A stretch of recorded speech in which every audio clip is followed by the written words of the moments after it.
Hi, everybody. My name's Candlewine, and I am 16 years old, and I'm reading for the part of the 21st Jump Street. Okay, just to you three? Okay.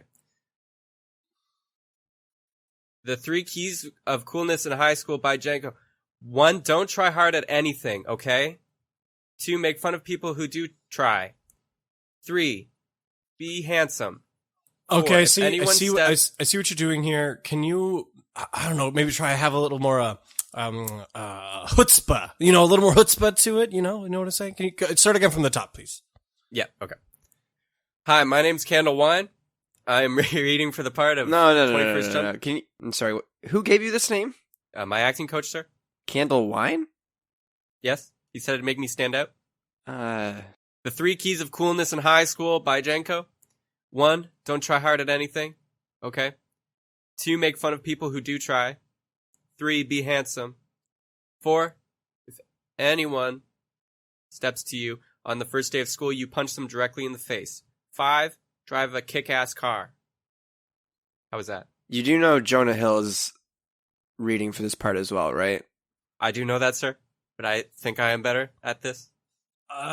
Well, thank you very much for your reading. I think, we'll be in touch. If you wouldn't mind stepping through the side door. We have some more auditions to get through. Don't call us. We'll call you. All right, thank you. Thank you for your time. I will go. I was Candlewine, if you remember. All right, bye. Oh, damn. I nailed it! Guys, I nailed it! Now we can go record the podcast! Awesome! Great job, Seth! Are we as friends receiving him in the green room? Yeah, you're my friend in the green room. I was gonna Now we're say, we watching should... them. That guy earned his part. I like his name, too. Thank you. Candlewine. See, I'm fine as wine. And hot, too. Like a candle. Smooth like wine, hot like a candle. Okay. Looks like we have mics in this green room. I just got out of a pretty good audition, and I'm here to record a D&D podcast. And I'm the DM, Seth, and I've got my friends here, Connor, Well, hello. Jacob, Here I am. and Adam. Hello. And we're all actors. I'm also sick, so if my voices suck, blame my girlfriend because she got me sick. I hope she doesn't listen to this episode. Damn. Right on blast on that one. Right on blast. We're going to do a recap real quick in case you didn't listen to the last one. You should, though, because it was nuts. And I'm not going to explain it all in depth. I'm going to give you the highlights. Basically, Norman was dead and his body came back to life and started just blasting everything. And it was because Royce and his old master Matsumura were keeping him alive through their soul power. Get on board that soul train. Boom. Cut to Norman. He's in the River Altoum in that fishing boat in the Silver Sea and everything that we've seen several times before. And basically he learns all about his backstory, about how he was basically a husk created for Royce's soul to just kind of like host. And we learn about Norman growing up in the monk monastery. We learn about how Master Matsumura was a bad guy. And then Norman throws Matsumura into the deep and is still with Royce currently. And in the above world, Zippy and Darian got like choke blasted by Norman's body. Zippy summoned St. Bernard and, well, I'm not gonna... Bow wow, soldier. Bow wow, soldier. All he wanted to do was go to the moon. And we allowed that to happen. And we allowed that. Off to the stars, soldier. And then Darian's potential uncle, Gallard, who was Jezzy's husband from season 1, showed up and said he was Darian's uncle, and he helped them shoot a basically plane hopping arrow at Cornelius and May, and sent them away while they were using this special gauntlet that had this crazy power going on. Seemed a little also- Deus Ex Machina. I'm not gonna lie. A little bit. May also, by the way, had a blue flower on her shoulder. Ba, ba, ba. The plot thickens. And it ended with Zippy and Darian both trying to heal Norman's body on the ground.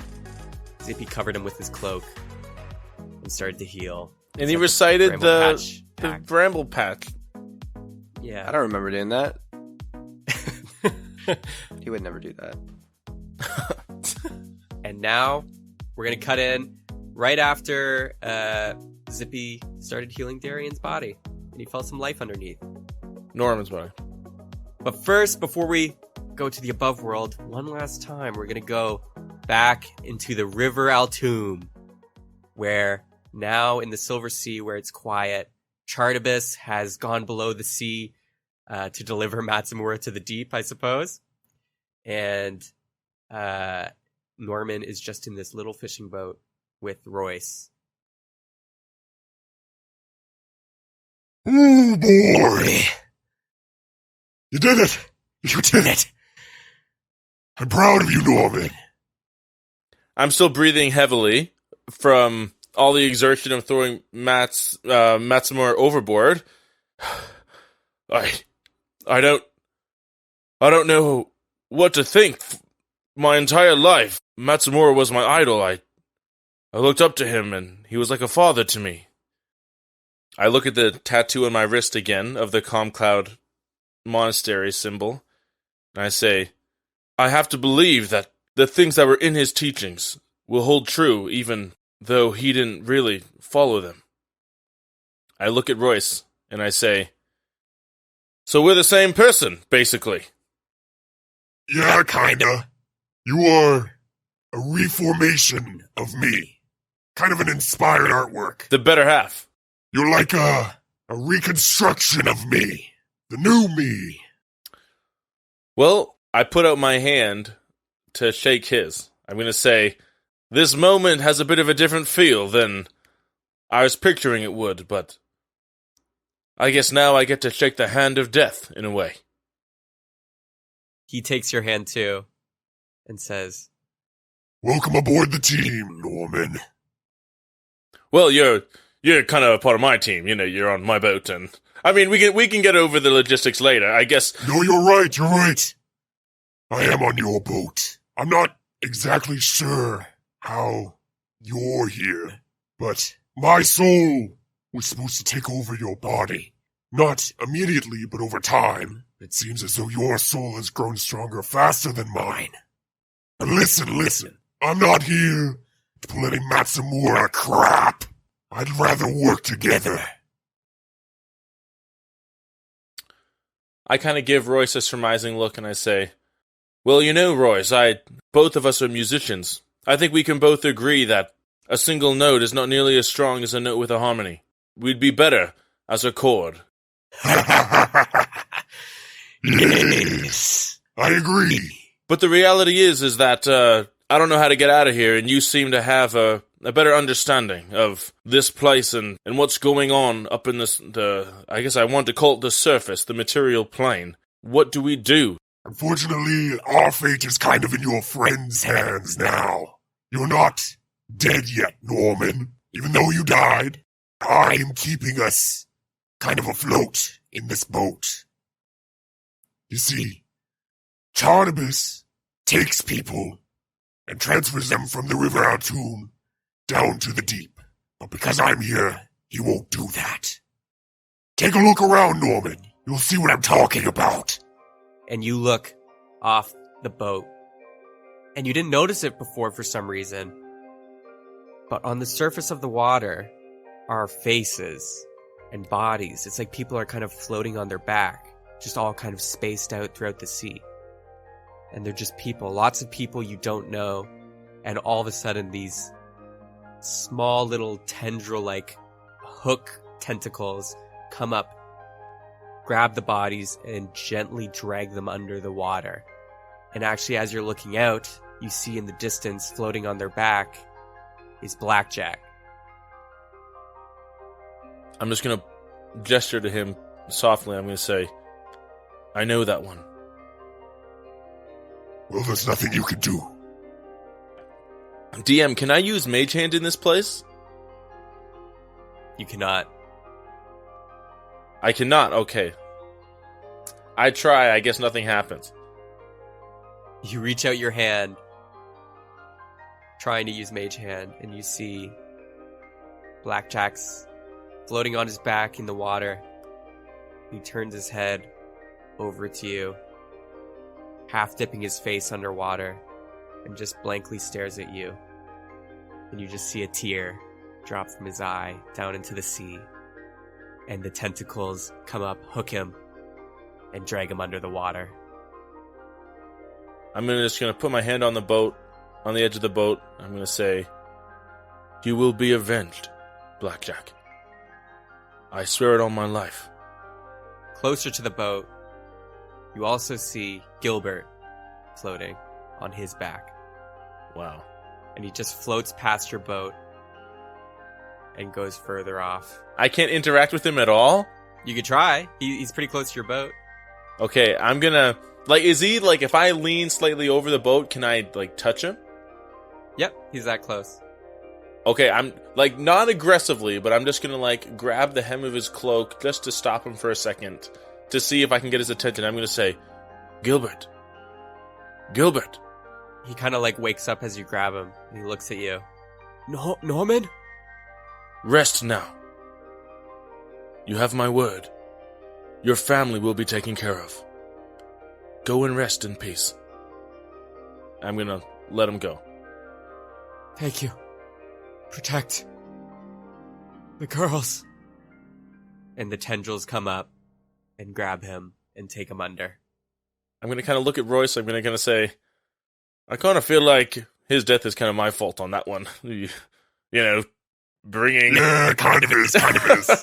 Well, I mean, you know, May and Cornelius, you know, like, out for a vendetta. How was I supposed to know that they would be able to find me? You know, kind of out of my control a little bit. You did know they were coming for you, right? Well, you know, you know, what is it? Hindsight being 20/20, you know? Drat. Well, hopefully with me around, we can have a bit more intuition, I suppose, about these things. They will have to pay. Norman, I'm keeping you afloat here, so you won't get dragged down to the deep. And if your friends manage to pull it off, you'll come back. But pull what off, Royce? How can anyone be brought back from the dead? You're not truly dead yet, but there are ways, if they look. Anyways, Norman, we should talk a little more. I have some more things to explain. I'm all ears. And the two of you keep drifting off into the silver sea of the river of Altum. And we're going to cut back to the real world, where Zippy, you are still holding the cloak over Norman's body. And you're all gathered around in this crater that was formed by the cloud fist that punched Norman here. It's you, Gallard, and Darian currently just immediately in the vicinity. The rest are on the airship, which is parked nearby. Yep, nothing's working. Sorry, guys. What do you mean? I swear I felt something before. I felt something move. No, I don't. There's nothing here. We best go back to the children on the plane. The boat plane. But I don't. He's not dead, Zip. I don't think he is. There was. You can't be. You can't tell me you didn't feel it too. I start walking away. I take the cloak. And you just see Norman's body underneath in the same position still, just eyes closed and starfish position. And Gallard says, guys, no, I think Darian's right. Let me check.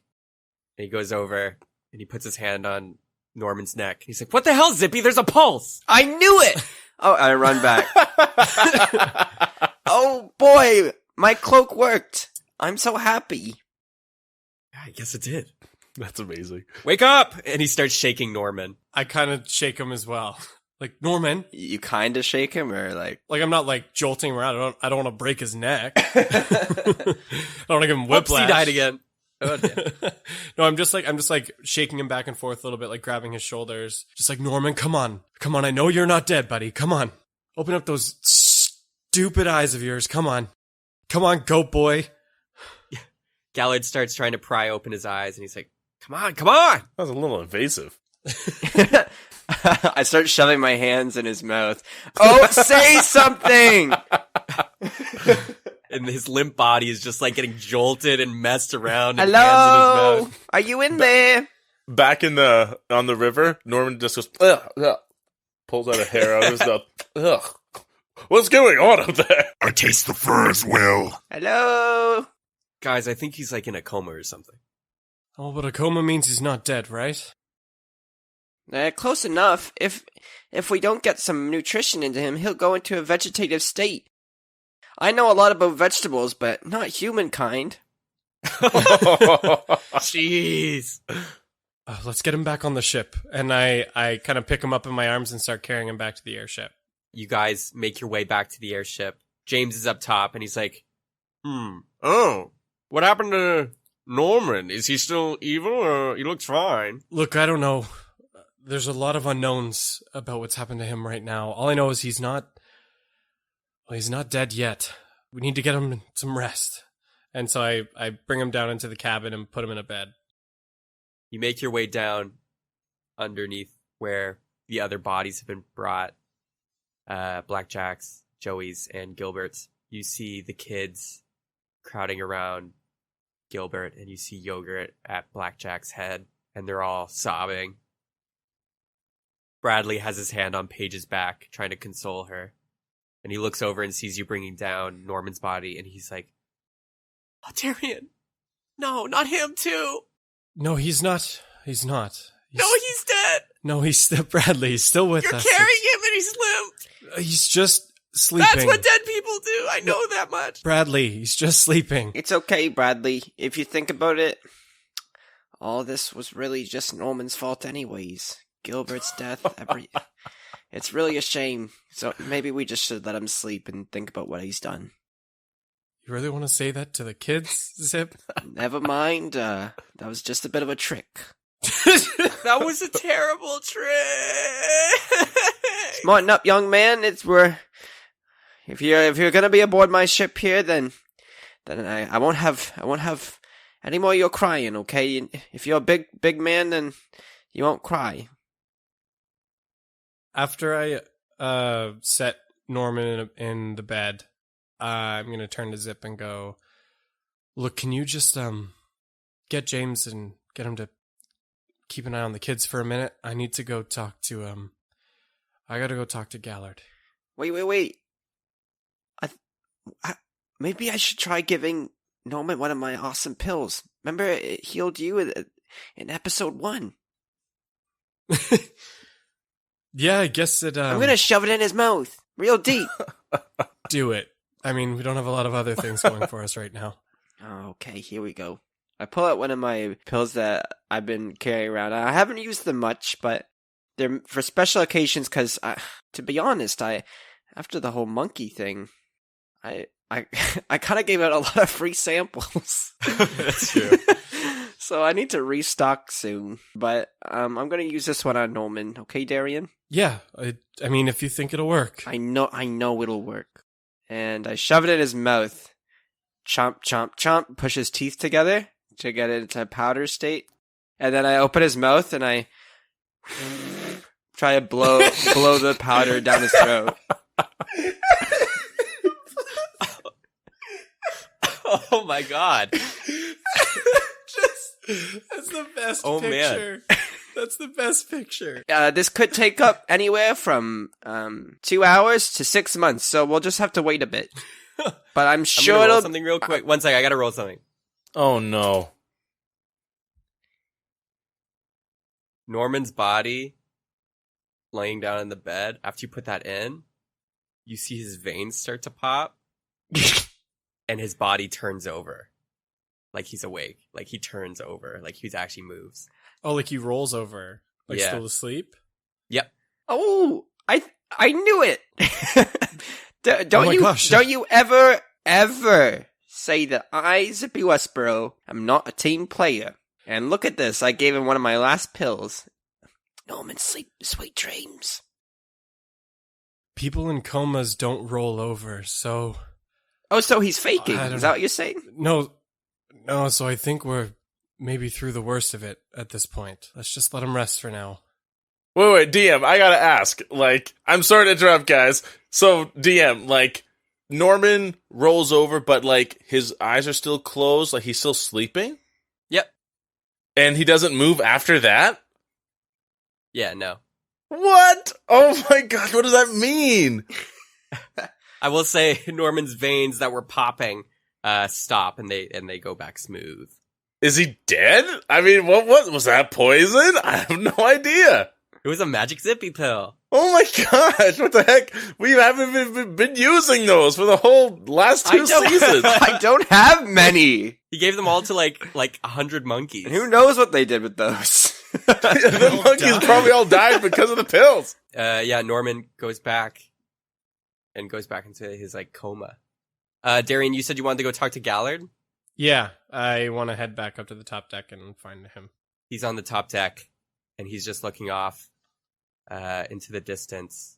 You guys are still on the ground, and you're not landed, so he's just kind of looking at the mansion in Orem. Gallard, who are you to me, and what are you doing here? I thought I mentioned I was your uncle? Yeah, no, I get that, but like, are you my mother's brother? Or are you related to Caspin? Well, I guess I shouldn't be surprised that he never talked about me to you. Are you Caspin's brother? Big brother here. Woo-hoo. Yes, I am. That doesn't make any sense, though.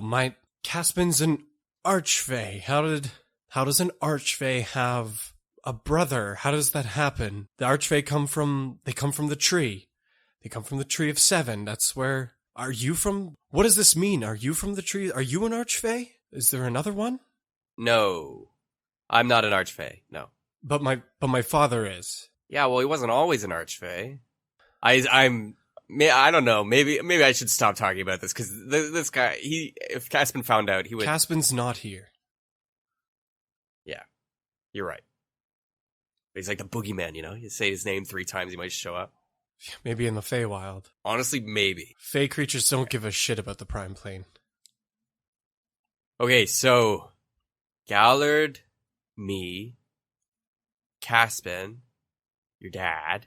We had a sister, Calorel, but she just stayed at home. But we all 3 of us, we lived in a small farming village called Pago in Ohm. It's kind of a ways off from here. It's kind of an island.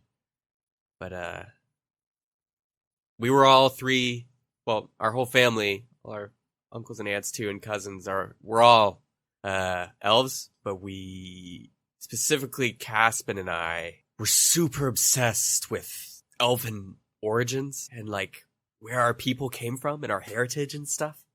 Once we were like 18 and he was 16, me and Caspin kind of ran away and we traveled the world together trying to find out more about elves and our origins and stuff. Those were pretty fun days.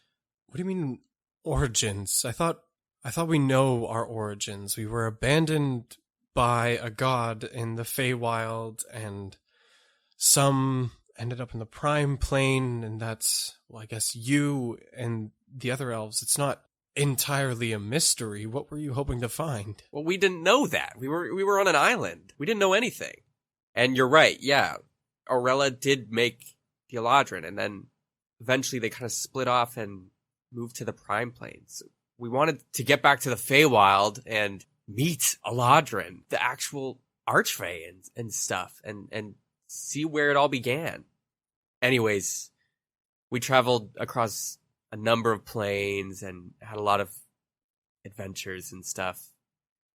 And then eventually we went to the Feywild, and we got there through Dunwich, that portal, and we landed in the Spring Court, and there were some blights there and stuff, and we fought them off because we're awesome. And started making our way through the woods. It was really confusing and like a maze.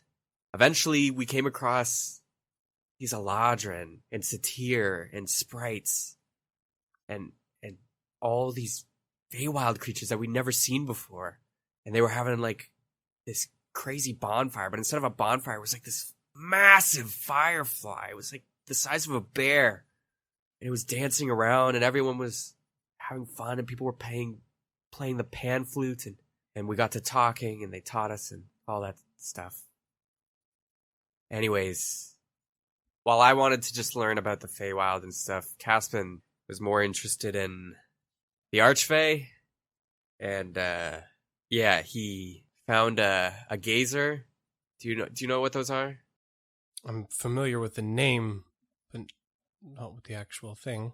They're people that are everywhere throughout the world, not just the Feywild, but all the planes. But they're these people, these beings of all different races. You can tell who's a gazer if they have the blindfold over their eyes and stuff. It's kind of their calling card. Oh. Anyways, I think I met one. You did?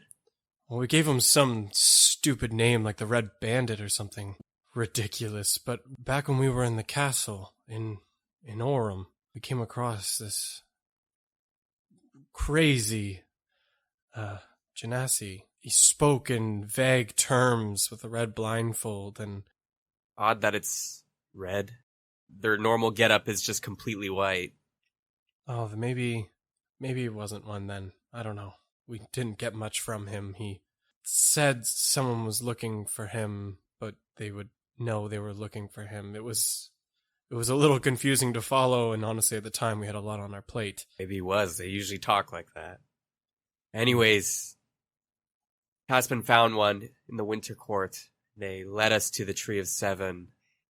He tried to become an Archfey, but it wouldn't work because, there can only be 7 at a time. He was extremely upset. And we had kind of a falling out there. And then I left, come back home. He stayed. But I went back like 100 or so years ago. I met him, and his wife was pregnant with you, I guess, Darian, at the time. He showed me Holven. Let's just say we didn't patch things up, and I left back here.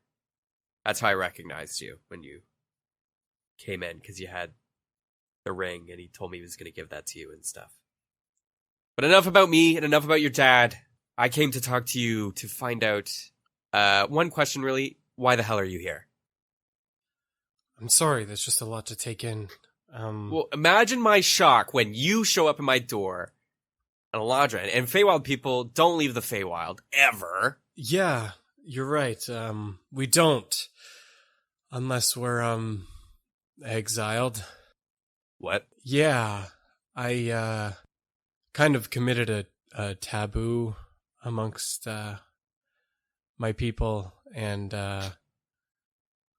I was exiled. I was originally going to be banished forever, but my father, having a lot of sway in the court, managed to get it reduced to just a temporary exile of just 50 years.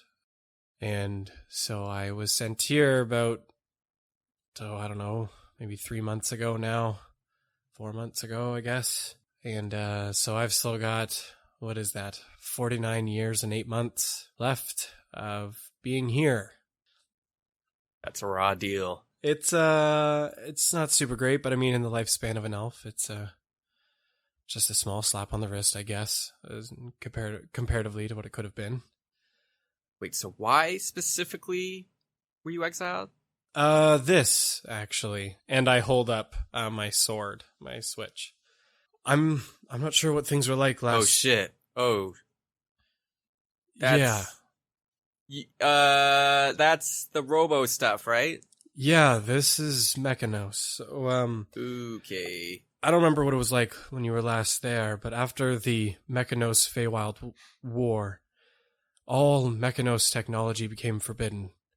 It was seen as destructive, as really something that was innately evil amongst many of the Fey people. But there's a new generation. There's people like me and many of my friends that we don't see it like that. It's just a tool. It just happened to be in the wrong hands. And so I guess in the way you became interested in your origins, I became interested in the Mechanos, and I salvaged parts and I worked with it. I found this steam gem, which was the residual core of one of the Mechanos beings, and I can use it and I can power it. And wait, do it.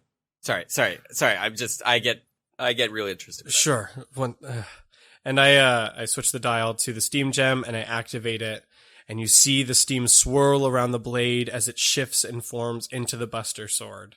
And I'm holding it. Damn! Yeah, Why didn't you use that in the fight? Jeez. Look, it can get a couple good hits in, but there was a lot there, okay? I'm not immortal. And then the blade slowly begins to shift back to its normal form.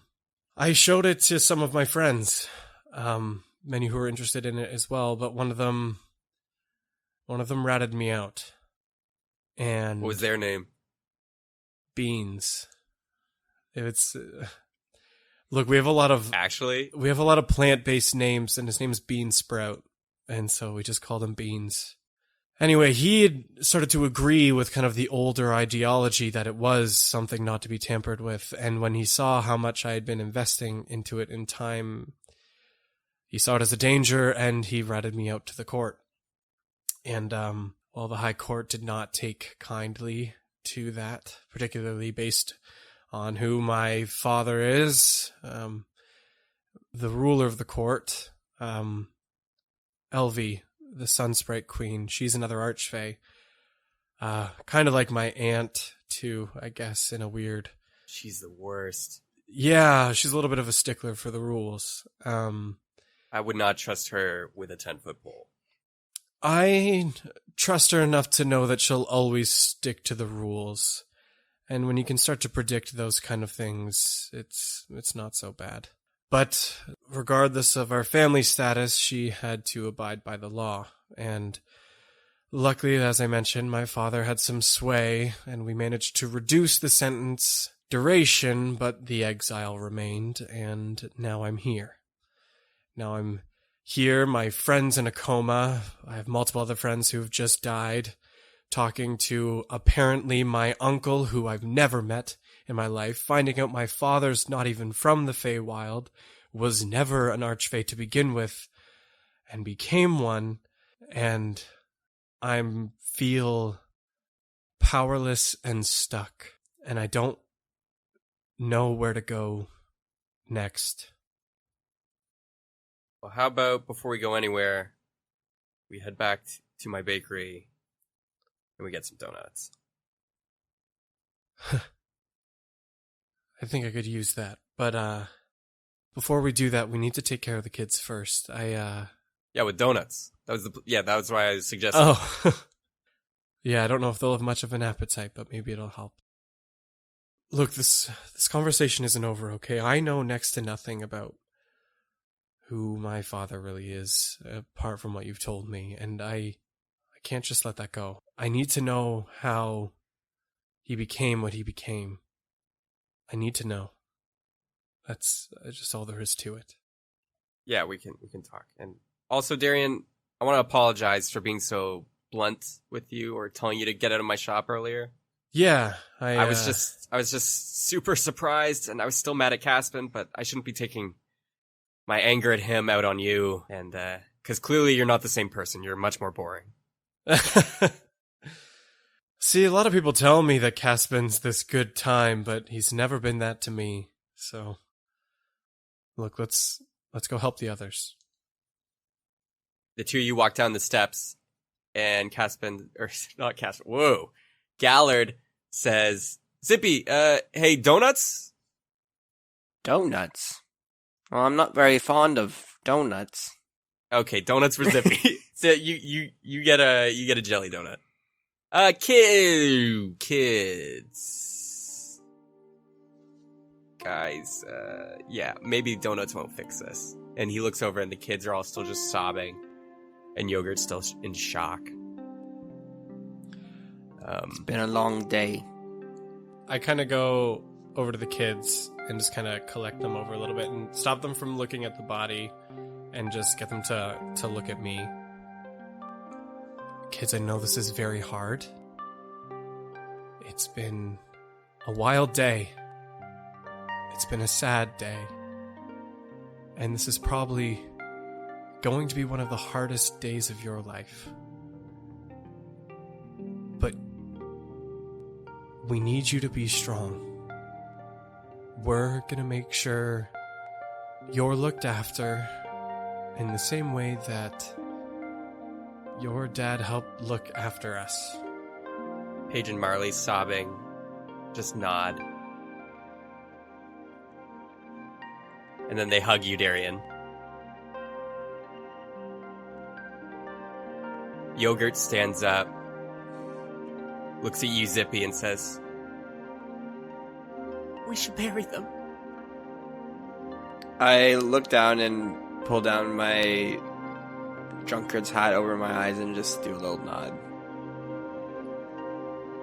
Gallard, understanding the situation, starts helping Yogurt, and I assume the two of you also help start moving the bodies off the ship.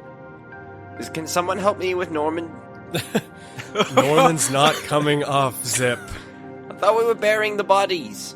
Where do you want to bury them? There's the front area of the mansion. There's the nearby kind of like trees.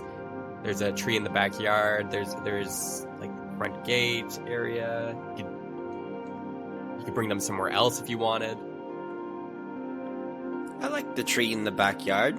It overlooks all the plains in front of Orem. Yeah, I think that's fitting. You bring the bodies over to the tree. And you lay them down. Gallard casts some magic to mold the earth into these 3 graves. And you start bringing them in one by one. Darian and Zippy, you're both helping put Gilbert's in the far right one. Blackjack's in the middle and Joey's on the left. And you put Gilbert's in, and as you are, his pant leg kind of slides up his leg as you're kind of like bringing him in. And it slides up his leg, and you see there's a circlet band just below his knee with these jewels on it. And just below that is this tattoo of a flower, but it's all gray. It's not blue, it's all gray, but it looks exactly the same design as the blue flower, but it's gray. This motherfucker. What is to not kind of interrupt what's going on, I just want to quickly unhook the circlet off the leg if I can, and just pull his pant leg back down. Darian, what are you doing? Well, You're stealing things off of Gilbert's body. no, I think No, that's exactly what you're doing. Zippy, look, I don't want to talk about Would you this take in things the- off my body if you were burying me into a grave? Zippy, I'd take the shirt off your back if I was burying you in a grave. Now What? This is so insensitive. You just hugged his children. I'll explain once. No, there's nothing to you explain. finish.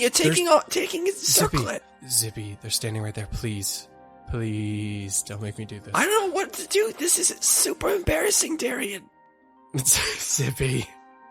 Okay, fine. Look at his leg. Look at the flower. There's the same. It's not blue. Flower. It doesn't matter. As the circlet's off, a faint blue color comes back, but it doesn't go full blue, it just has a little hint of blue in it.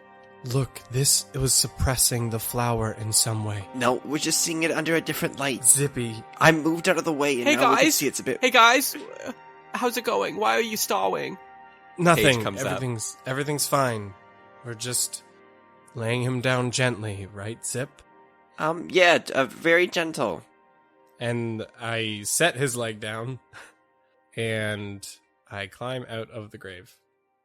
Does Paige not see him holding any? It's not very easy to take a circlet off the leg and then hide it. Connor, roll a sleight of hand check.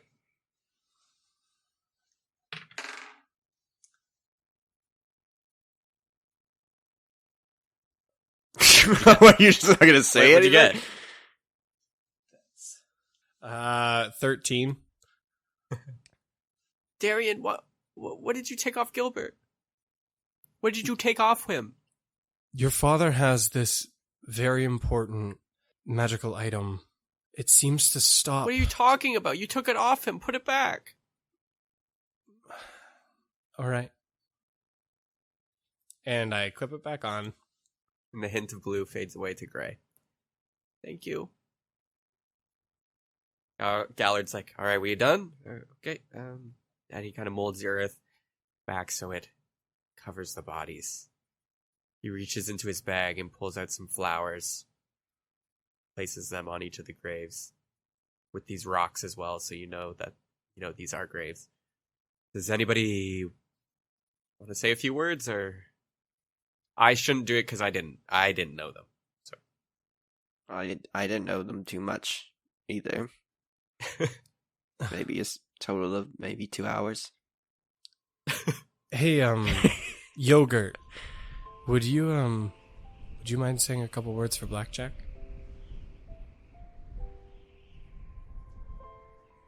Okay. Blackjack? You were my brother? You were the brains and I was the paws of our duo. And I don't know what I'm gonna do without you. And that's where we're gonna take a break.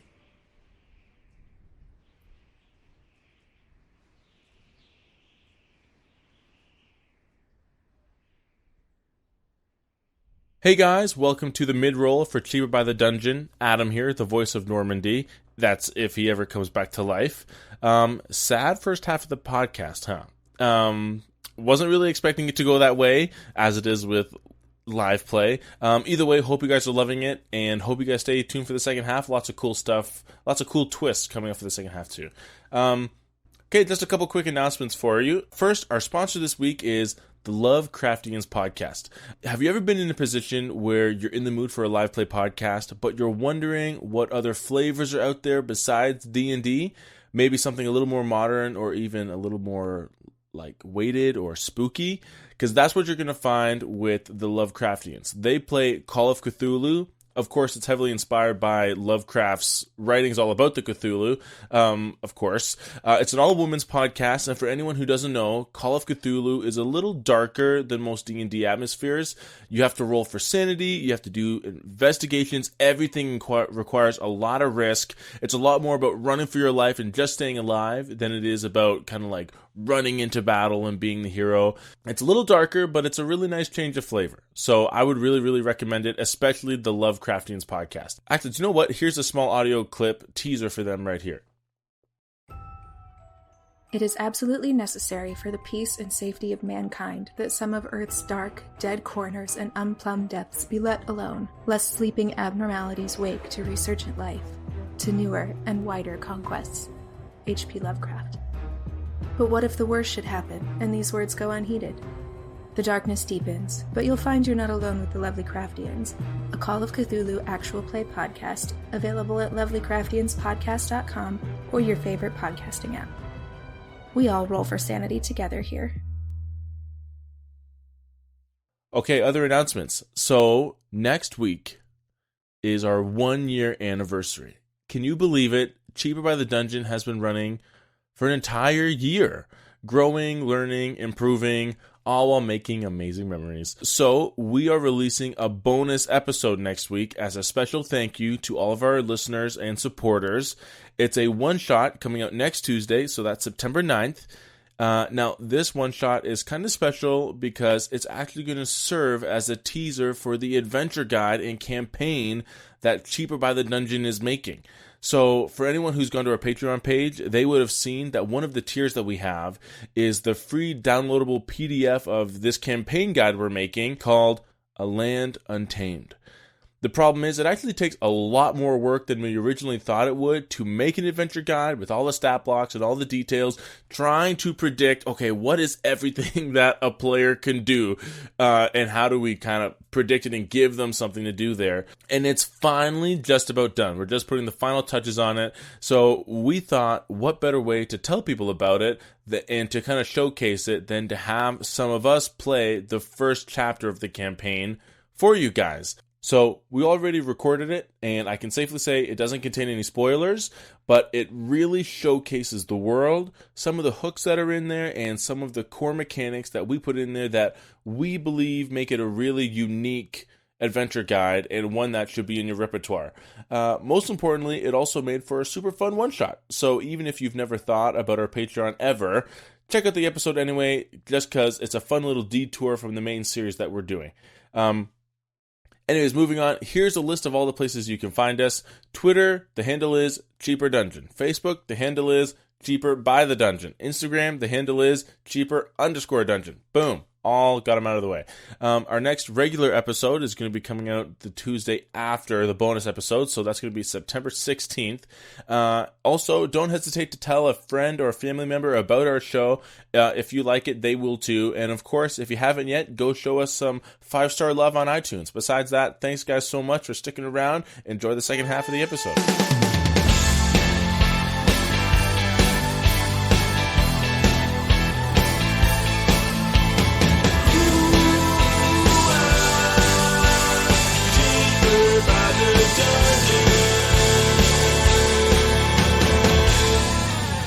And we are back again, and we find ourselves in front of a donut shop, Jezzy's Bakery, and the whole gang is out there munching on a box of donuts, and there's just this giant airship boat floating above, and there's a rope that's dangling down in front of the bakery, and everybody walking by is just like jaw open, just staring at this floating airship. They've never seen anything like it, and you guys are just chilling out front eating donuts after this funeral. I gotta say, guys, these are pretty good. Yeah, this one kind of tastes like home. I love these donuts. What spice do you use in your Fey donuts? Oh, it's Sunsprite dust. It's what? It's kind of like the dust off. Oh my gosh.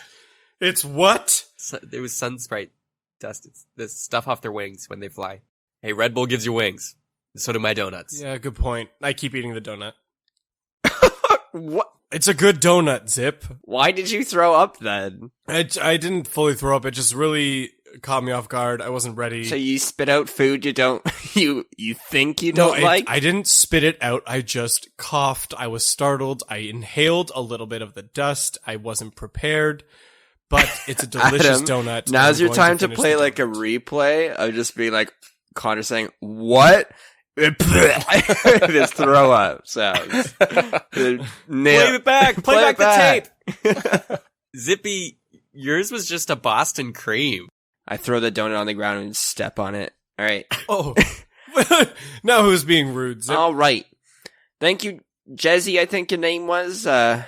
We gotta plan out our next adventure. Is this Gallo guy coming with us or what? What's happening?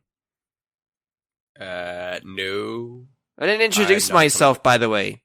I'm Zippy Westboro, captain of this here sparrow ship, and also from the Bramble Patch. I lived there as a young rabbit, and now I'm off on some travels with, well, just Darian now. Norman's sleeping. Yeah, I raise carrots back at the Bramble Patch. I'm very good at it. We use really good carrots in the Bramble Patch if you're interested. And Gallard, he's gonna keep talking until you stop him. You should probably say something. No, wait, I want to hear this. And if you want to know more, well, I'd have to bring you there, but I'm not really allowed to. It would just be really weird if I brought some people there who aren't, you know, Lapines, because, well, we're private folk, you see. But I'm kind of an open box, so I'll just keep going. We're reaching the cap. We're reaching the limit. I'm just an open box. That's awesome. Yeah, I guess I haven't really officially met you, Zippy. And Jezzy comes out and she's like, "Oh, but I have. I met you before, Zippy. I met you in the street when Darian was a little drunk." Didn't I just meet you like 5 minutes ago? No. Oh, you people look the same. Yeah, nice. What were you saying about your friend being asleep? Yes, Mr. Norman. He's just sleeping upstairs. I point up at the airship. Like, just sleeping, or? Yeah, he rolled over. He's just nodding off for a bit. He missed the funeral, though. There was a harsh battle, and he fell unconscious, but he's alive and at least stable for the time being, but we're just letting him rest for now. Look, we gotta handle the kids first. How about we go make sure they're taken care of? Yeah, the king owes us a favor. I'm not babysitting when I'm captain of this here ship. Hey, what are you talking about? I'm not a baby, I'm a man. If I had any inclination that the DM was allowing these kids to stand right beside me while I was saying this, I would not have said that. I said they were all there eating donuts. Oh, yeah. Oh, yeah. What are you saying? I'm a man. You proved me wrong at the funeral. That was a low blow. That was a real low blow, Zippy. Yeah, that was kind of a low blow. Yeah, Zip, that was lower than your height. Gallard, are you able to keep an eye on the ship while we go have a quick conversation with the king? Yeah, sure. Yeah, I can watch that. Just come back soon, because I kind of got to get back to work. I'm sure you'll be all right. I literally took like 5 hours, and then you guys remember, I'm sure. It's not very long to take off. I'm sure you'll be okay. Here, Zip, do you want to head up to the castle real quick? All right, I'll race you there. I go up the ship and pull up the rope, and then I bring the ship closer to the castle. Aren't we like right beside the castle already, pretty much? Oh yeah, the donut shop was pretty close, if I remember. The donut shop's in the Orem Square, so yeah. Okay. It's essentially the like equivalent 30 of moving meters one over. parking space like across like a Walmart parking ground. Yeah. So here's the scene.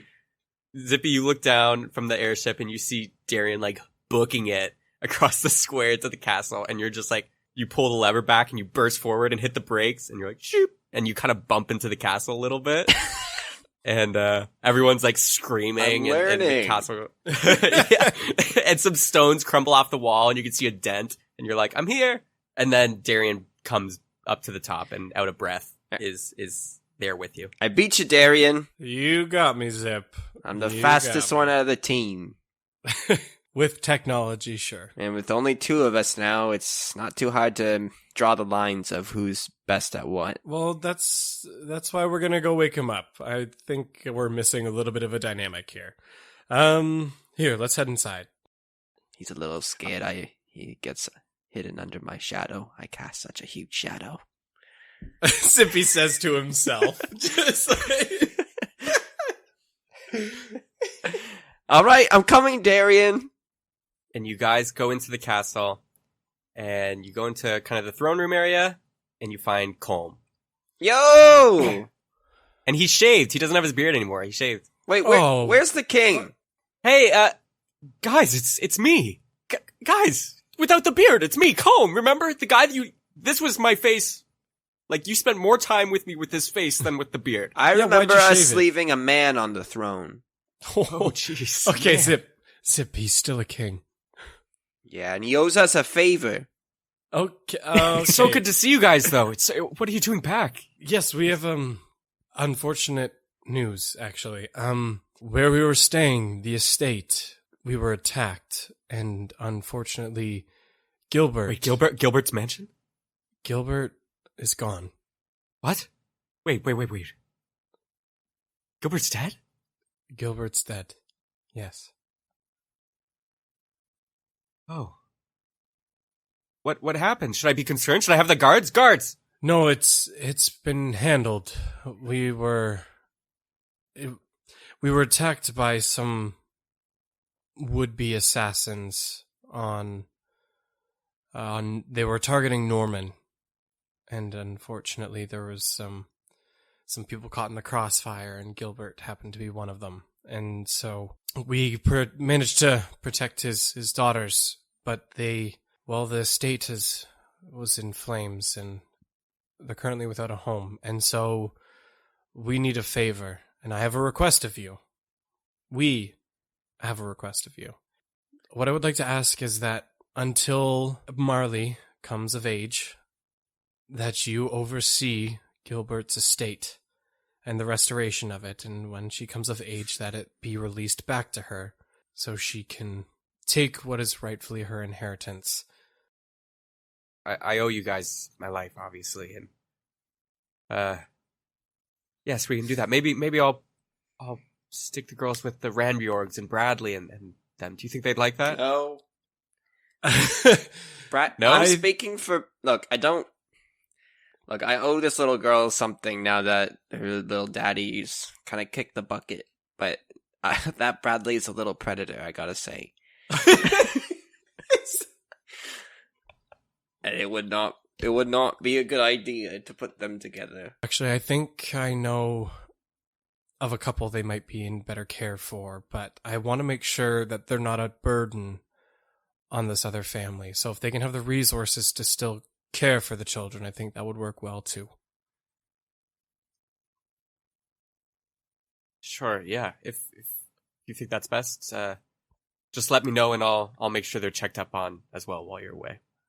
Yeah, I think what they need right now is a family, and I'm gonna go confirm with the family, and I'll send word of the family they'll be cared under and make sure they're checked on and they're supplied for, all right? I will take personal responsibility for their safety and make sure they're checked up on. So, Thank you. where are you going, by the way? Where's Norman? Why isn't he with you? Norman's been injured, and we're just looking at getting him some treatment. And then we'll be off after that. We've got a couple of leads we got to talk about to decide on next steps. Oh, well, good luck and tell him I hope he gets well soon. I will. See ya, King Man. See you, Zip Man. And you fist bump. And you guys start leaving the castle. And as you're in the foyer, you see this thin elf man with a kind of gross face is walking in, and he has a box with him. And he looks over and he sees you, Zippy, and he's like, "Oh, heavens be! Oh, heavens be! It's the man Zippy!" Oh, hello. Do I know you? Oh, wow, you specifically said you'd never forget my name. Or maybe I said I'd never forget your name. I forget. Anyways, it's Gus Grimsby from the ammo. Remember at the harbor? Oh, I remember you. Yes. Yeah. You missed the conference. What happened? I thought you were going to show. Well, I thought I still had a couple more weeks. No, sorry. Time flies. But, hey, in Bayside, the conference went so well that we're actually going to do kind of like a public reach out thing there. So, hey, if you're interested, like 3 weeks from now. Over in Bayside? Yeah, over in Bayside. Will you be there? I want to make I'll sure be there. that I know, at least I'll have some friends with me. Yeah.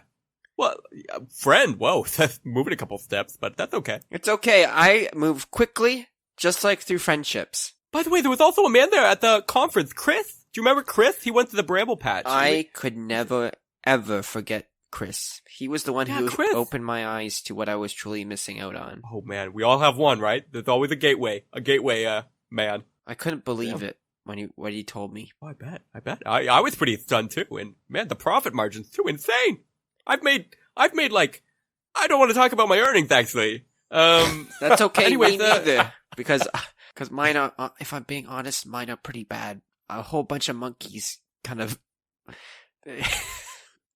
I had nothing to do with it, but they all died after it wasn't. Keep your voice down. It had nothing to do. Stop. Seriously, like, I had the same thing, but not with monkeys. It was way worse. This was in the swamps. Don't go to the swamps north of here. Just don't. There's a corner of the swamps. There's just bodies. It would have been a gold Don't go mine, there. friend. It would have been a gold mine. It still is. Just keep selling. Okay. I'll see you maybe in 3 weeks. Bayside. Yeah, 3 weeks. I'll try to be there. I own a ship now, so I'll probably be there no matter what. Oh, no way. Ship. Well, look at you. Doing so well. Yeah, That's thanks. great. Anyway, stay off my turf. Remember, Orm's my place. Well, you're on my turf right now. Okay, well. Oh, you want to go? Get out of here. Anyways, I'm just joking. Anyways, can it be Dominium, my bro? Can it be Dominium? And you guys kind of high five. And you guys leave, and you get back to the bakery. Jezzy, We're gonna dump some kids on you. What? That's This is everything you ever wanted. Darian said so himself. that's okay, not what I okay, said. whoa. That's what he told me when he talked to the king. He said, No, that's the- you know what? I know a couple of people who could really use a babysitting job. I think That he might is have been not- saying your donut business wasn't lucrative enough. So, Whoa, okay, that is not what I said. So That they- is Really say not that? what I said. so these kids Nope. have an estate. I think that's what Darian Nope. said. And then I think he said that the king will pay you from the estate to take care of these kids. Oh, really? Or maybe he said that like you'd just be grateful that you'd have a babysitting job. I can't. Can you explain this better, Darian? Because it's Zip, the more I talk no, about that's- it, the more it's confusing to me. Yes, please clarify, Darian. And she's kind of mad. Darian just has his hand on his forehead, and it's just like, no, look. As we were talking to the king, and I was gonna release the kids into his care, and I realized I don't think them being orphans of the state is really good for them. And so what I wanted to ask you and Gallard is if you would take the girls in and into your care, and Colm gave me his word that he's going to supply you with all the resources you would need to care for them, so it won't be any extra burden financially. I just want to make sure that they're with people I know that will care for them. I owe Gilbert that. So everything I said was correct then when I just explained to them? You just No, said it it really was- nice-like. That's not what I said. I said nothing about their business, Zip. It seems like you know what their business should be, and you're dumping it on their feet. Darian, yeah, I don't know if I can take. And then Gallard comes out and he's like, did somebody say kids? Because I'm so down. I am so down. Jesse, come on. You've always wanted kids, and this is like the fast pass, and we have to skip the diapers and everything, except maybe for that one. And Bradley's like, oh no, I wouldn't be staying here. No, he's a Rambjorn. He's fine. I do wear diapers though. You know what? That Paige, makes why a don't lot you of live with sense. me anyways? No, please, Jesse. And then she runs to her arms and she's like, all right, fine, but only for a little while. I'm not gonna house them until they're like 18 and then kick them out. See, you say that, but I mean, okay. Just fine. make sure they don't resent you. Always keep them at arm's length. With new orphans, they'll resent you for a bit, but if you get them too close, you never know what they can do. Orphans? Marley comes up beside you, Zippy, and she looks at Jesse, and then she does like the finger across her throat. And then she just kind of laughs to herself. Yeah, this one's already well on her way. You see, the Bramble Patch families, they are a well-known family. And we often have other family members try to sneak into and want to become Bramble Patch bunnies as well. That's all cool and well, and we used to have a policy where they have to go through a whole lot of hoops and hurdles to become one, but sometimes we would adopt some. But you know what?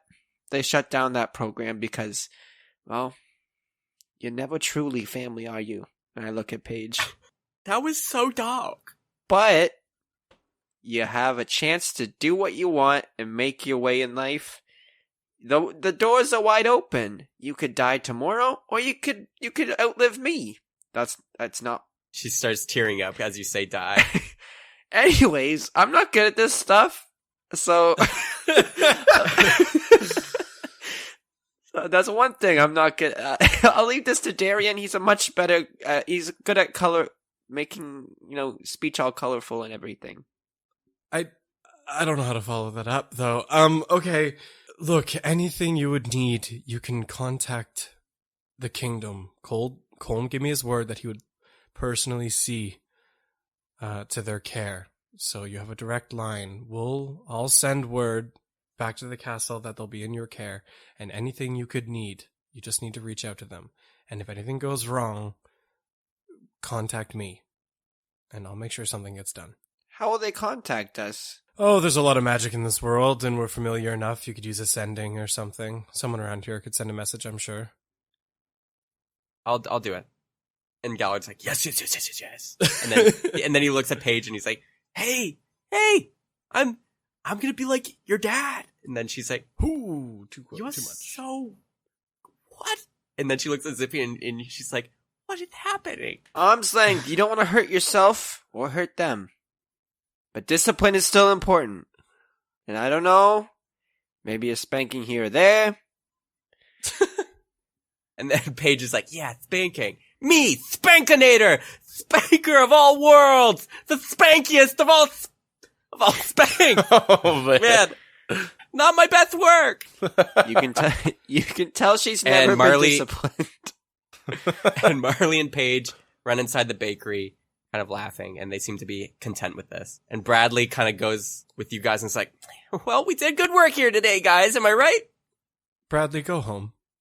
All right.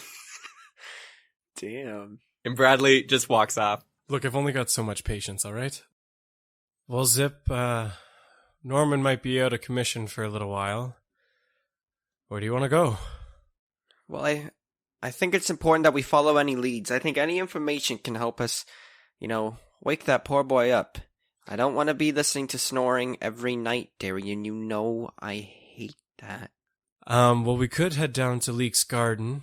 Last word we had from Gilbert was he's got a contact down there who can potentially help translate this journal for us that we got from the first Grand Treasure Room. So that might be helpful for getting that sorted out. If we want to follow the greeters, I think Felix was up in Monosnow a couple months ago. I think by going to Felix, that could actually help us kill two birds with one stone. I'm really concerned not only about the Grand Treasure, obviously, that's our main number one goal, but then there's that little secondary goal we have of bringing Norman back from the brink. If there was any way to, chase after Felix, I think he would not only be able to help us, with finding more clues about a Grand Treasure, but he might be able to tell us something about Norman. He's a legendary treasure hunter. I don't know if he's necessarily a legendary healer, though. Oh, but he's a legend no matter where you go. Everyone knows about him. He must know a lot of people and must know a lot of things, especially about, Norman's old condition here. Felix has been spinning his wheels as a treasure hunter for years and never found anything from what we can tell. I think we should almost forge our own path. We're our own treasure hunters. Why do we need to try and be like the other ones? Well, we're kind of a boat without one of our paddles right now. Like, if you want to forge our own path, I'd rather we do it all together. And I think that, there's no harm in getting tips from, someone who's trying to do the same thing as us and is already more of a legend. I feel like we'll just be on a goose chase. If we're going to chase Felix to get Norman healed, we should go and find someone else to help Norman. I think there's better solutions than chasing a ghost. But we have no one else. He is a lead that we can count on. We can't count on it. He was in one city 6 months ago. We don't even know if he's still there. And we have a flying ship that can go 1,000,000 times faster than any horse could. So we're bound to catch up to him eventually. It just seems a lot less guaranteed. But this is the only option you've mentioned that could also help Norman. And also fulfill our goal as treasure hunters. Well, I'm sure there's powerful people down in Leek's Garden as well. There's clearly enough scholars who are smart enough to translate this book. I'm sure they've got wide varieties of knowledge on other areas as well. We can always kill two birds with one stone in one other area, but I just don't think chasing a ghost is the best way to do it. But that's a lot of maybes, just like mine's a lot of maybes. It's a little bit of a stronger maybe because we know there is one of Gilbert's contacts actually down there. I feel like it's a little more solid. No, I don't know. I just disagree. And if I'm captain of the boat, well, then I'm sorry, dude. You're not the captain. You just steer the ship. How about this? We flip a coin for it. Tails, we go to Monosnow. Heads, we go to Leek's Garden. I think that's fair because we're only two people, and we both are headstrong about these ideas. I think that's very fair. And so from a player standpoint, how about odds? It goes to Jacob. No, I have a coin flip website open right now. Okay, perfect. I was gonna say if not, you could just roll one of your d6s and just do. I have a coin flip thing. All right, what do you want? Tails is Monosnow. Heads is Leek's Garden. Okay. Yeah. Wow, leaving That's it fair. all All up right, to fate. ready? Wow. We're flipping it, or Google's flipping it. Ready? Flip. It's Tails. Yes! Well, the captain wins. I'm not even joking. no, you're a pilot, not a captain. Different. I'm gonna take a picture of this. Wow. No, it's fine. Prepare your what's the word? Monitor? Cockpit? No. You're like your heavy snow jackets. Parkas. Parkas. We're going to a winter wonderland. Well, That's, well, fair is fair. I guess we're going to Monosnow. Hey, how about this, Darian? I'll let you have the next one. If a decision Deal. needs to be made, you know what? It's all you, buddy. We should pick up some parkas, though. I heard it's cold. Yeah. I agree, Darian. We should go get some parkas before we go down to the chilly south, because this fur can only do so much. DM, is there like any parka store or like snow store? I don't know if Orem gets a lot of snow. Yogurt comes up to you Yes, yogurt. and pulls on your arm and says, "Zip, I heard we're going to Mana Snow." Yogurt. I thought we left you with Jesse, but then now I'm not one of the children. now think of it. You are a grown cat man. I think if it's all right with you, I'd like to come with. That sounds good. Darian? Teammate, buddy. Teammate forever, except for the kids we left behind. and Norman. Let's not forget about Norman. They're not really. They weren't really part of it. We were just being nice. All right. Yeah. Yogurt. Adventure. Move on. It's been like an hour. All right. I know, it's still fresh. It is. But guys, I got a plan. We gotta go to my hometown. Real quick. Because I gotta let Ma know. But also, tabaxi fur coats are the softest thing you'll ever lay in. Ugh. It'll be perfect for the winter. That's like You're your not own like skin. skinning tabaxis, right? Like it's No, like, we're shedding, stupid. okay, I'm just making sure, like a fur coat with like It's a all a wolf. ethical. No, we Okay. don't do that. Oh, good. I'm just saying, like a regular like wolf skin coat or something like that. Like it's the skin, right? Like oh, I'm sorry. Fine. Let's just go. Away on the airship? Yeah. Where do you live? Okay, it's Lundy. It's like it's on the way. It's a little far. It's kind of past the desert. But the Mana Snow is past the desert too, so it'll be on the way. All right. Well, pilot Zippy. All right. Is everyone ready? We're okay to go off? We've done our bathroom breaks, everything? James, what are you doing? Oh, You want to come service our ship? yeah. All right. All right. Yeah. Well, I'm not going to pay you, and the benefits are terrible. Let's go. Yeah, I expected as much. But hey, look at us little bandits sneaking to Orem, and now we're traveling the world. Hey, wait a minute. Where's Joey? Oh, he died, remember? Oh my god. Wait, who's Joey? Joey was buried. He was one of the 3. He died. Oh, right. All right, let's keep going. Connor was too I hope busy I don't grave die and robbing. get forgotten in 5 seconds. Nice. Wow. So you guys take off in the Sparrow, and everyone in Orem below is like, "Holy crap! It is flying! It's crazy!" And you can still see the dent in the castle as you go away, and people are just discovering it now, and they're like shaking fists at you. The guards are. Heroes You of guys Orem. take off. You take off to the sky as heroes. Retcon, I sent a letter to the king about the kids being with Jesse and Gallard. You did, and he received it, but he didn't read it. No! No, I'm kidding. You read it. Somebody read it to him. He gets a lot of mail. Gets a lot of mail. Yeah, we're the heroes of Forum, though. It's priority.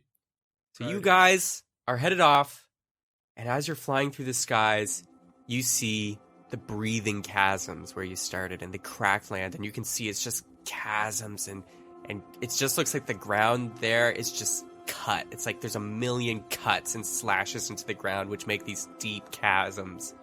And past that, you see the jungle to your right, where you're going over the sea.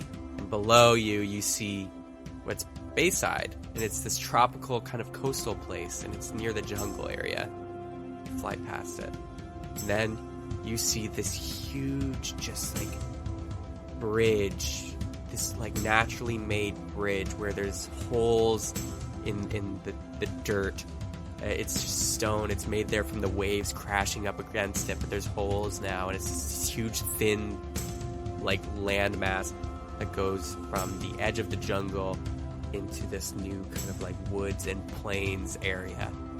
Past that, there's a huge, just drop-off of earth, and there's this huge cliff face that you fly over. and there's the desert streams here, and it's golden, and it's swirling, and there's dust storms, but you fly above them, and you fly and fly and fly, and then you see there's kind of this really dark wooded area above the desert, and it just seems very dark there, and there's just these clouds that are looming, and it just makes it perpetually kind of dusk over there. And then you see off in the distance, off in the ocean, you see bunches, little islands in archipelago kind of style, and you can see, even just with your telescope on your ship and binoculars and stuff, you can see there's this floating landmass of Sanguine. Then you see even further, just beyond the reach, you can see some flashing twinkling of the Crystal Islands and the crystallite people. You don't see them, but you can see that that's where that is. And then you can see this entire, just off the coast of all the islands and the coast of the dark wooded area, this huge pillaring rectangle box. It looks like just a wall in the middle of the sea, but it's huge and gray and just slabbed in there. And you fly and you fly past the deserts and the box and everything, and then you look off and you see even further off distant islands. You've never experienced the world like this before. It just seems so open, and there's so much and so many places, and haven't heard or discovered or seen any of these. And then you see, just down south a while from dark wooded area, is this small little village in this new kind of plains area where the sands are gone, and it's converted back into just kind of plains and farmland. And you can see it's kind of getting on the way to Man of Snow and the glaciers and the frozen isles and things like that. And you can see the mountains of ice even just more south. But you can see there's the little village, and Yogurt points it out, and he's like, "Guys, there it is. There's my home. I haven't been back since I was like a cub. A kitten. I'm just surprised you made it this far. Me too. It's been a good 4 days of traveling. Man, this ship is fast. Anyways, let's land." And you guys come down, and you see it's just a really humble little town, and it's all Tabaxi people, all like different. Has anybody seen the new Cats trailer? Oh no! No! Moonlight. Memories. It's so easy to leave me alone in my memories. Blackjack, why did you die? You guys land, and it is kind of like cobblestone streets and things, but you land there when the sun is setting and it's starting to become nighttime, and all the Tabaxis come out of their houses and they see this ship landing, and they're all like, nobody's seen an airship ever. And you land, and you hop off, and Yogurt's like, "Okay, guys, I'll show you the coat store, and then I'm just gonna go visit my ma." Yeah, sounds great. Yeah, this is I understand. fur balls, furs, and accessories. It's right here. Go on in. I'll catch up with you guys. I just gotta go see my family and tell them news. But anyways, go in there. Get a coat for me too, because I know I have fur, but I'd love 2 layers. Same color, same shade, please. I'm gray. You could probably see that with your eyes. Okay, what are you doing? Go inside. Okay. Yeah, sure. Ding. The bell to the door rings, and you step inside, and there's just this kind of calico cat there at the counter. This huge just cat, and she's wearing like an apron, and she's just kind of sweeping back and forth. Hello? Oh, hi! What's going on? Hey! Hello? You looking for some furs? We're looking for a couple coats to wear to Mono Snow. Have you ever heard of Mono Snow? Yes, of course I have. What are you talking about? I live in this area. Of course people live in Mono Snow. We trade lots of coats down there. A lot of people come to us before they go there for the coats specifically. Probably like That you. makes sense, and you're a smart business person to open up a shop I here. am a smart businessman. I'm a woman. Sorry, I'm a woman. Businesswoman. Anyways, we're looking to purchase a couple coats, actually. Okay, what kind? Fur or leather? For I only have the two. well, I don't know about Darian. He's a kind of a bad boy, so you might want some leather. Actually, no, I'm thinking of a big, nice, poofy parka. The man knows what he wants. Look, I'm from a more warmer temperate spring Eladrin and all, and I think I'm gonna have a hard time with the cold. So I think I'd prefer a nice fuzzy parka. But now that you mention it, in regards to leather, I'm not much for fur being on fur kind of thing. It just doesn't play well for me. But I'm completely fine wearing some sort of animal skin. So I'll take the leather actually. I should really clarify this is not skin. This is fur. This is like we shed it and we glue it. But he says leather. Oh, that's other animal skin. Yeah, not ours. Not ours. That's totally fine. Yeah, I want the leather one actually. Is it just as warm? Can I try it? Because I don't want to. Yeah, sure. Here, Here, I'll show you all the coats over I here. just don't want to go there and pretend like I'm warm when I'm not. Just because I chose a different thing. I hear you, I respect you, and I believe you're making the right choice. Anyways, over here to the coats, let me show you. And she brings you down like the aisles. You can just see it's coats upon coats and coats and coats and coats. And some pants, some snow pants and fur pants and stuff. And fur boots. There's like fur every clothing. And like hats and stuff too. And you're going down the aisles of this store, and you are just looking around. What kind of coats are you guys looking at? What are you gonna take off the rack? I want to find like a big, poofy, like Michelin Man puffy parka, and I'm gonna wear one of those big like Russian caps. You know, with the furry flaps that come down like around your ears. With some nice fur-lined gloves and some big winter boots. This guy hasn't Really even go heard for of the it. price of these things yet, and he's decking himself out. Well, I'm not familiar with winter gear. Or Darian, what are Darian's. you That's getting? not coming out of the team budget, Darian. I need the smallest leather jacket I can find to fit my There's tiny one body. that's like sleeveless. It's like a vest. Be warm enough. I try it on. It looks badass. Ooh, this warms me to the very core. I like it very much. Seems warm enough to me, but I might have to fake it the whole time in Mono Snow. You will. But this would be pretty cool for some fan art. Think of the art. Okay, I'll get the leather vest, and then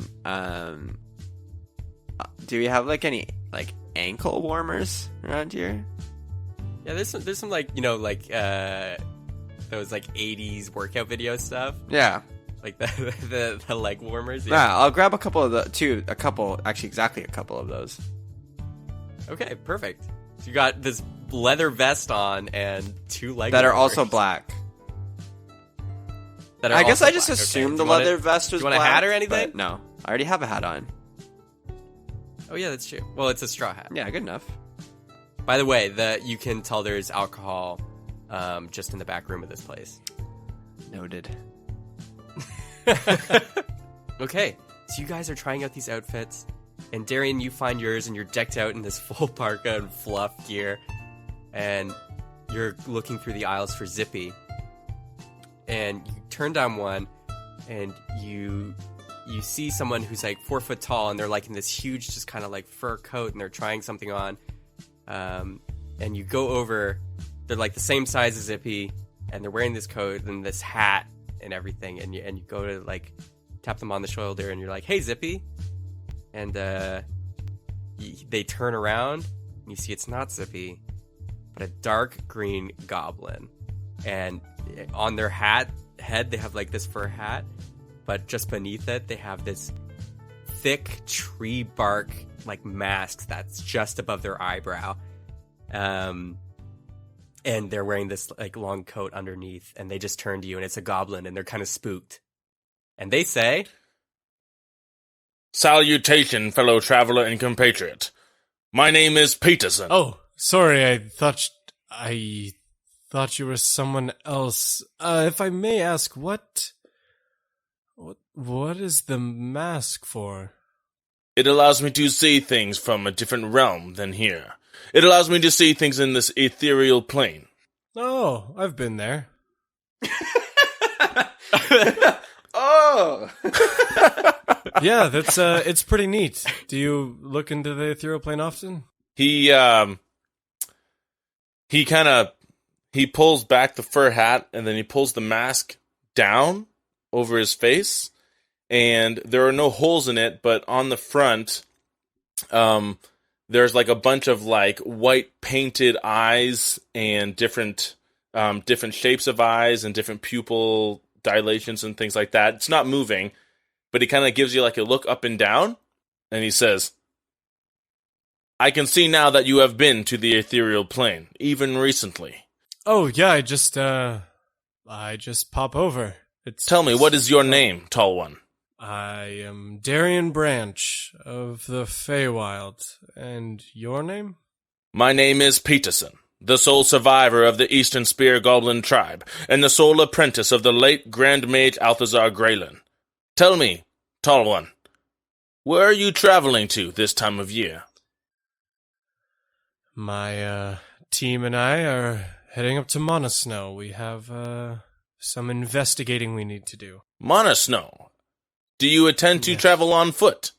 No, we have other means that it's a little more expedient. Expedient how? He's put the mask up, by the way. He's no longer looking through the mask. So I can see this goblin's face. Yeah. And look at him now. You know, you seem to ask a lot of questions for a goblin. Then again, I've never met a lot of goblins, so... Is it normal for goblins to ask this many questions? It is admittedly rare for my kind to show much interest in anything outside of their own species. I believe you will find me quite unlike the rest of my kind. Okay. Zippy turns around the corner, and he's in the aisle, and you see Darian talking to this goblin. Darian. Oh, there you are. Hey, Zippy, I think I found someone who almost talks as much as you do. Oh, hello. Hello. My name is Peterson, sole survivor of the Eastern Spear Goblin tribe. Peterson, eh? Oh, that's a nice name. It's not a very goblin name. My name's Zippy Westboro. I'm from the Bramble Patch, and... Oh, no. What have I done? And I am the sole survivor of leaving the Bramble Patch. Darian just sits down. I'm one of the first Lapines to ever leave the Bramble Patch because, well, we love being there. It's better than anywhere else I've seen. And Zippy's voice starts to just fade out. And that's where we're going to end the episode.